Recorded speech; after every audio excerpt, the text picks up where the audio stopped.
Hello student, welcome to digital platform of life I study point. देखिए, last time हमने electrodynamometer instrument के बारे में देख लिया था। आज जो हमारा डिस्कशन है वो देखते हैं मूविंग आयरन इंस्ट्रूमेंट। ठीक है, अब देखिएगा, मूविंग आयरन इंस्ट्रूमेंट जो है वो टू टाइप्स के होते हैं। फर्स्ट आप हेडिंग डालिएगा, moving iron instrument. Moving iron जैसे आप बोलते हो क्या, चल लोहा यंत्र, चल लोहा। अब देखिए, ये दो प्रकार के होते हैं चल लोहा यंत्र। एक होता है एट्रैक्शन टाइप और एक होता है रिपल्सन टाइप। ठीक है, मूविंग आयरन यंत्र, मूविंग आयरन यंत्र दो प्रकार के होते हैं, दो प्रकार के होते हैं। एक होता है एट्रैक्शन टाइप, एट्रैक्शन टाइप जिसे हम बोलते हैं आकर्षण प्रकार, आकर्षण प्रकार। ठीक है, दूसरा होता है रिपल्सन टाइप, रिपल्सन टाइप। ठीक है, जिसे हम बोलते हैं प्रतिकर्षण प्रकार, प्रतिकर्षण प्रकार। ठीक है, अब देखिएगा, रिपल्सन टाइप है, ये भी आयरन वैन के अनुसार, मूविंग आयरन वैन के अनुसार दो टाइप के होते हैं। एक होता है रेडियल वैन, ठीक है, इसके अंदर जो है एक होता है रेडियल वैन, ठीक है, जैसे आप बोलते हैं त्रिज्यीय वैन,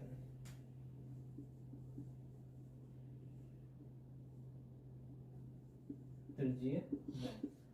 सेकंड जो होता है इसी के अंदर वो होता है coaxial type, coaxial vane type.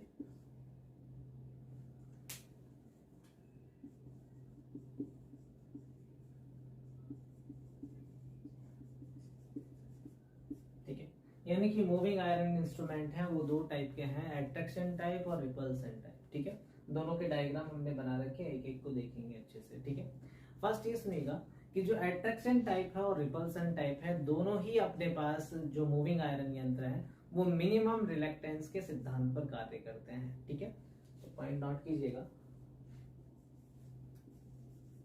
Moving iron यंत्र मिनिमम रिलक्टेंस, मिनिमम रिलक्टेंस, न्यूनतम प्रतिष्ठम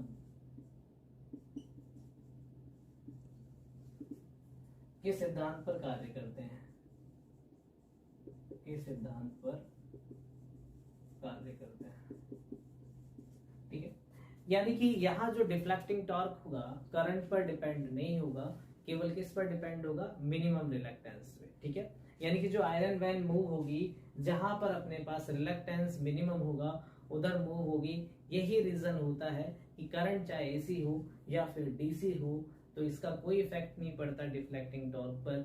यही रीजन, इसी कारण से अपने पास मूविंग आयरन यंत्र एसी और डीसी दोनों को माप सकते हैं। जो डिफ्लेक्शन होता है वो आरएमएस वैल्यू के प्रोपोर्शनल होता है। क्लियर चीज, तो पॉइंट नोट कीजिएगा, मूविंग आयरन यंत्रों के द्वारा, मूविंग आयरन यंत्रों के द्वारा एसी व डीसी दोनों को मापा जा सकता है, दोनों को मापा जा सकता है। ठीक है, अब देखिए कंस्ट्रक्शन डिटेल की बात करेंगे हम। ठीक है, कि दोनों में ही कंस्ट्रक्शन डिटेल क्या होगी क्या नहीं होगी।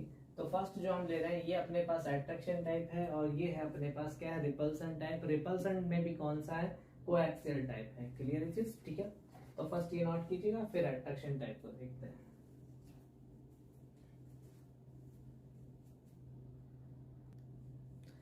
तो देखिएगा कि जो एट्रैक्शन टाइप अपने पास प्रकार के यंत्र हैं, इनमें क्या होता है, तो देखिएगा एट्रैक्शन यानी कि आकर्षण प्रकार के जो यंत्र हैं इसमें अपने पास एक आयरन वैन होती है। ठीक है, और एक आयरन वैन जो होती है वो मूविंग होती है। क्लियर चीज, ठीक है, तो देखिएगा, तो देखिएगा आकर्षण प्रकार के यंत्रों में, आकर्षण प्रकार के मूविंग आयरन यंत्रों में एक आयरन वैन होती है,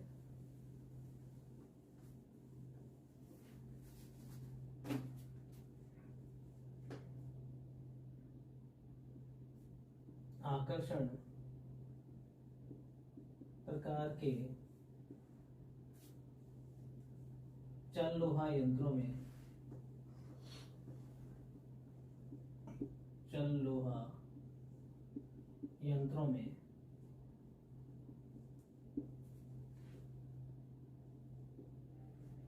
चल लोहा यंत्रों में एक आयरन वैन होती है।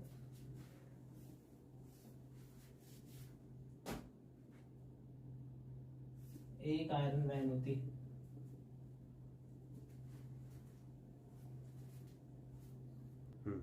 कि यंत्रों में एक आयरन वैन होती है। यंत्रों में एक आयरन वैन होती है। ठीक है, देखिए ये जो है अपने पास ये आयरन वैन है। ठीक है, क्लियर चीज। जबकि अगर हम बात करें किसकी, प्रतिकर्षण प्रकार के यंत्रों में दो आयरन वैन होती है। प्रतिकर्षण प्रकार के मूविंग आयरन यंत्रों में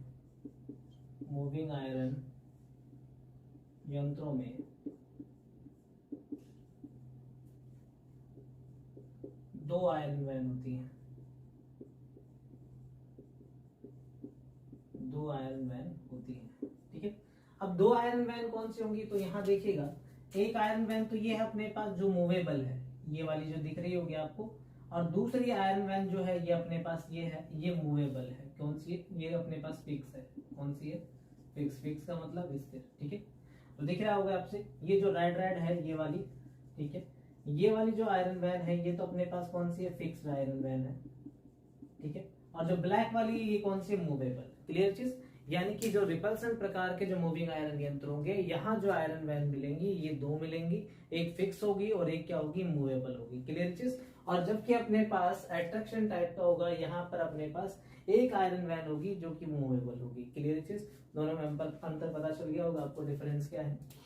ठीक है, सेकंड देखिएगा, ये तो बात हो गई किसकी, आयरन वैन की। ठीक है, अब यहाँ देखिएगा जो नियंत्रण बलागुण है, नियंत्रक बलागुण है, वो मिलेगा किससे, कंट्रोल स्प्रिंग से। किससे मिलेगा, कंट्रोल स्प्रिंग से।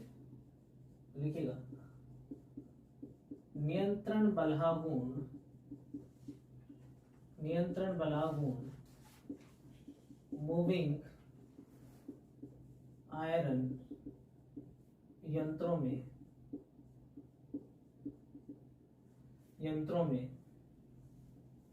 नियंत्रक स्प्रिंग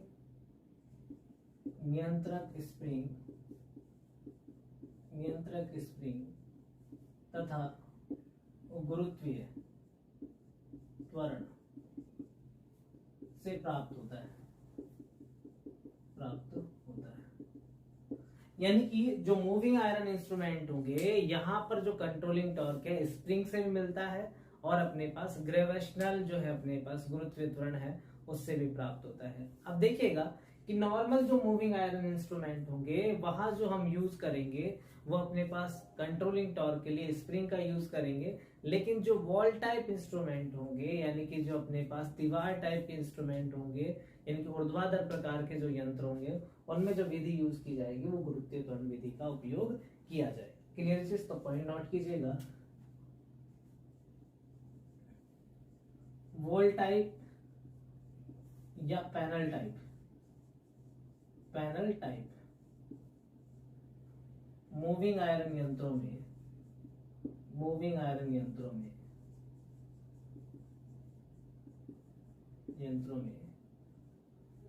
नियंत्रण के लिए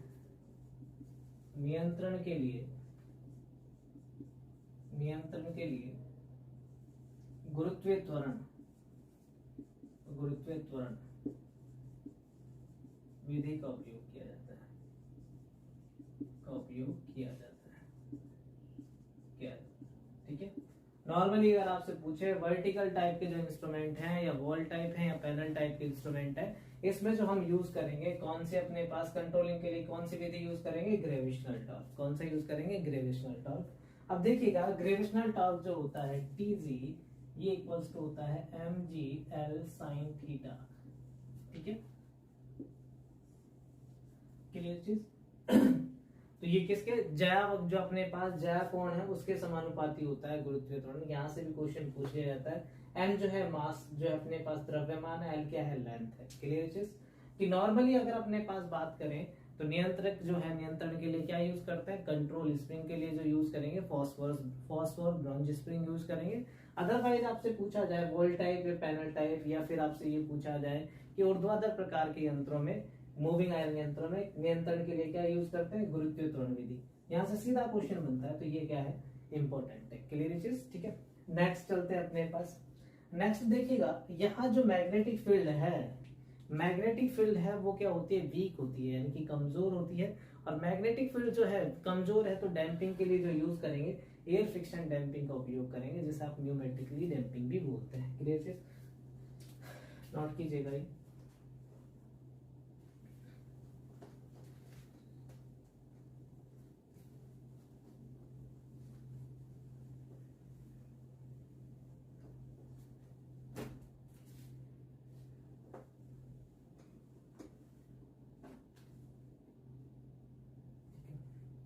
देखिएगा, चुंबकीय क्षेत्र का मान 0.06 वेबर पर मीटर स्क्वायर से 0.0075 वेबर पर मीटर स्क्वायर होता है। इसलिए वायु घर्षण अवमंदन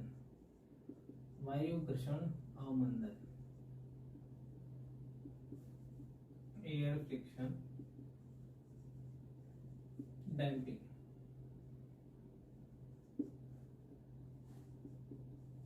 का उपयोग किया जाता है।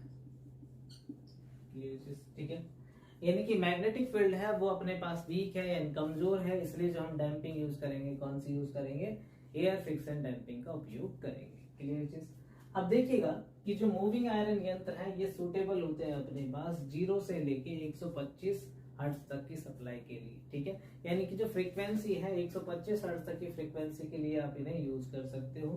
ठीक है, इसके बाद क्या होती है, फ्रीक्वेंसी बढ़ती है तो अपने पास क्या आने लगती है, एरर आने लगती है। ठीक है, अब देखिएगा कि यहाँ क्या है कि जो डैम्पिंग यूज की है हमने, एयर फ्रिक्शन डैम्पिंग यूज की है।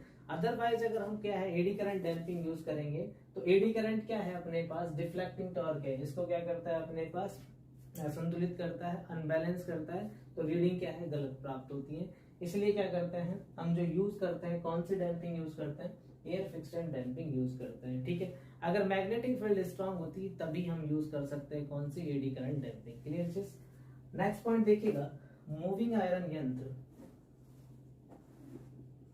मूविंग आयरन यंत्रों के द्वारा 0 हर्ट्ज से 125 हर्ट्ज, ठीक है, की फ्रीक्वेंसी, इनकी आवृत्ति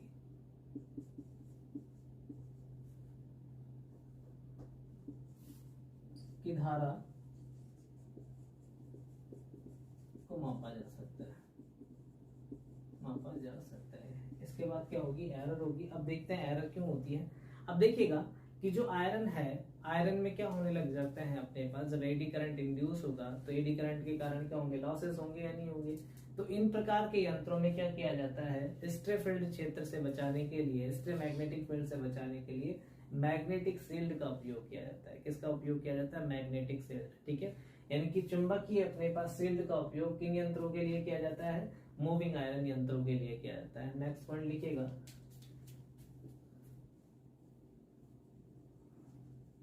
मूविंग आयरन यंत्रों में मैग्नेटिक शील्ड, ठीक है, चुंबकीय शील्ड का उपयोग किया जाता है,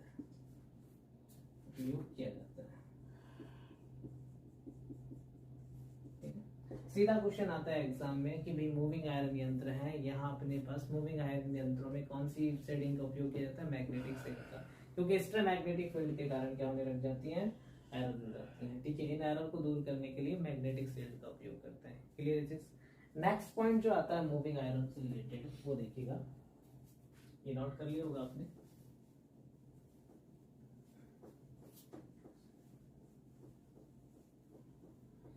अब देखिएगा जो मूविंग आयरन यंत्र है ये अपने पास क्या है, एसी और डीसी दोनों को माप सकते हैं, ये बात क्लियर है। ठीक है, यहाँ हमने मैग्नेटिक सेल यूज किया है। ये क्वेश्चन भी बन सकता है मैग्नेटिक सेल के लिए किसका उपयोग किया जाता है। मैग्नेटिक सेल के लिए हम जो यूज करते हैं वो आयरन का यूज करते हैं। ठीक है, इनकी मैग्नेटिक मटेरियल का ही यूज करेंगे। मैग्नेटिक सील्ड के लिए आयरन का उपयोग किया जाता है,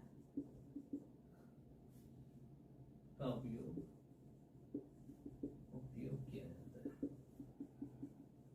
ठीक है, अब देखिएगा कि जो मूविंग आयरन यंत्र है दोनों के बारे में बता देता हूं मैं।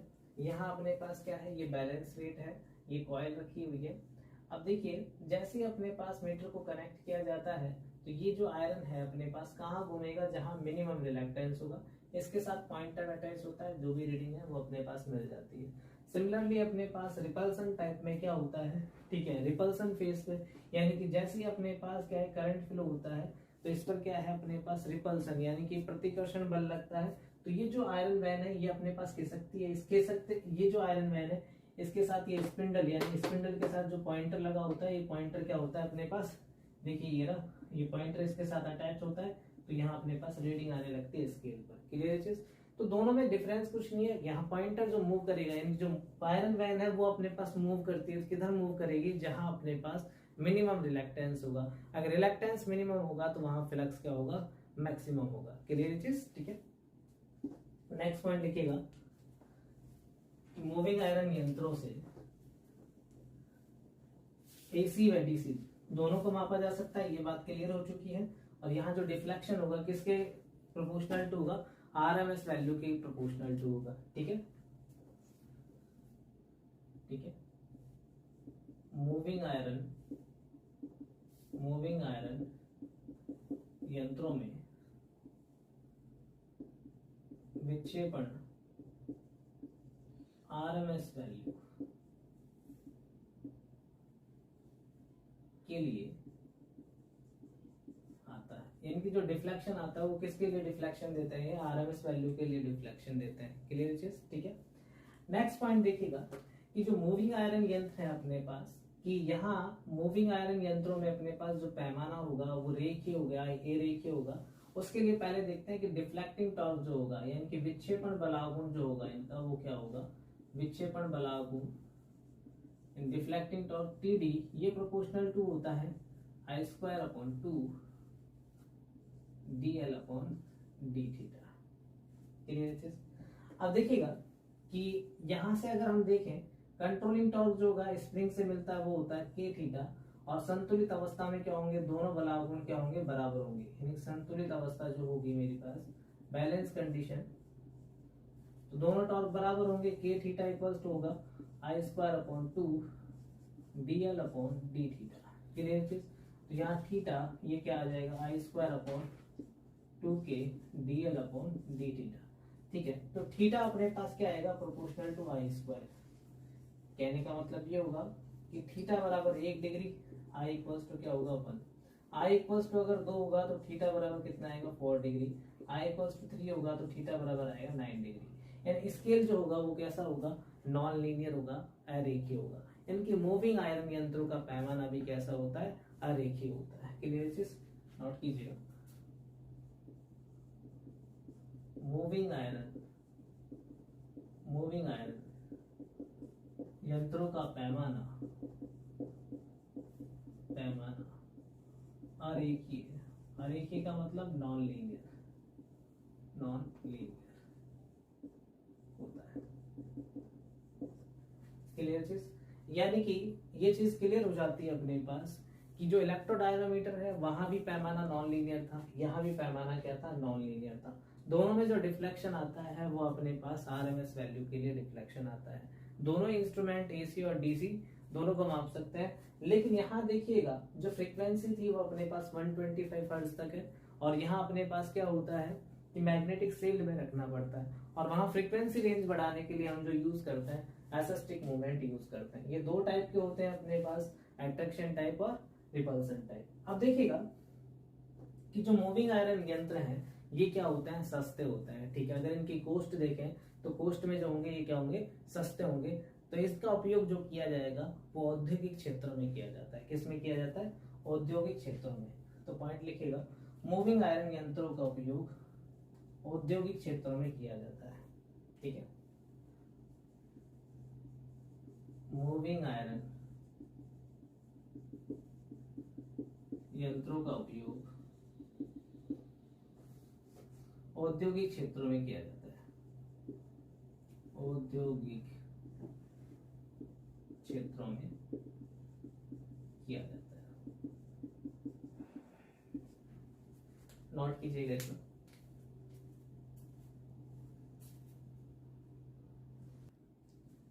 तो देखिएगा, नोट कर लिया होगा आपने। नेक्स्ट पॉइंट देखते हैं यहाँ पर। अब देखिए स्केल जो है इसका नॉन लीनियर होता है, लेकिन एग्जामिनर जो है वो आपसे ये भी पूछ सकता है कि इसका जो स्केल है उसको अगर लीनियर बनाया जाए तो क्या करना चाहिए, ठीक है।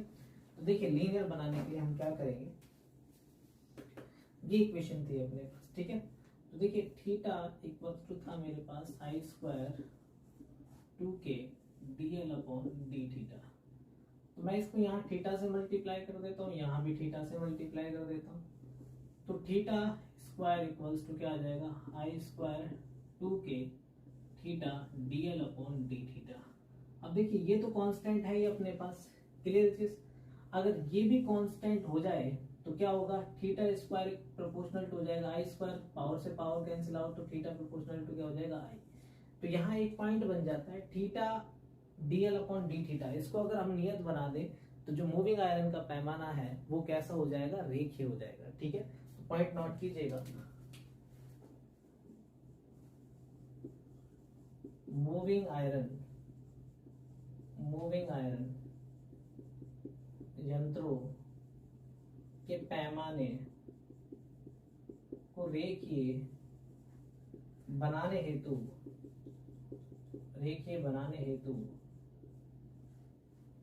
Theta dl upon D theta को नियत रखना पड़ता है, ठीक है, क्लियर चीज। तो ये पॉइंट थे रिलेटेड किससे, मूविंग आयरन इंस्ट्रूमेंट से। समरी देखिए क्या था अपने पास, मूविंग आयरन यंत्र जो है अपने पास वो दो प्रकार के होते हैं, एट्रैक्शन और रिपल्सन। किस सिद्धांत पे काम करते हैं, न्यूनतम रिलक्टेंस के सिद्धांत पे काम करते हैं। क्या मापते हैं, एसी और डीसी दोनों मेजर कर सकते हैं, ठीक है। एट्रैक्शन में अपने पास क्या था कि केवल एक मूविंग आयरन वैन थी, ठीक है। जो रिपल्सन थे ये दो टाइप के थे, रेडियल टाइप और कोएक्सियल टाइप। जो डायग्राम था वो कोएक्सियल टाइप का था। सिमिलरली ऐसा ही किसका बनता है, अपने पास रेडियल का बनता है। अब यहाँ था कि जो रिपल्सन टाइप है वो रिपल्सन के सिद्धांत पे काम करते हैं, और दूसरा इसमें दो आयरन वैन होती है, एक फिक्स आयरन वैन होती है और एक मूविंग आयरन वैन होती है, ठीक है। अब देखिएगा जैसे अपने पास डिफ्लेक्टिंग टॉर्क मिलता है तो ये जो है अपने पास मूविंग आयरन वैन मूव करती है, इसी के साथ अपने पास स्केल लगा होता है, रीडिंग आ जाती है, क्लियर चीज। और जो कंट्रोलिंग टॉर्क है वो दोनों यूज किए जा सकते हैं इसमें। एक ग्रेविटेशनल गुरुत्वीय त्वरण का यूज किया जाता है, दूसरा यूज किया जाता है अपने पास कंट्रोल स्प्रिंग। अब देखिए कंट्रोल स्प्रिंग नॉर्मल यूज की जाती है, बाकी वर्टिकल और वोल्ट टाइप के इंस्ट्रूमेंट में गुरुत्वीय त्वरण विधि का यूज करते हैं। डैम्पिंग जो यूज की जाती है, एयर फ्रिक्शन डैम्पिंग यूज की जाती है, क्योंकि मैग्नेटिक फील्ड क्या होती है, वीक होती है। स्केल कैसा होता है, इसका नॉन लीनियर होता है। डिफ्लेक्शन किसके लिए मिलता है, आरएमएस वैल्यू के लिए मिलता है, क्लियर चीज।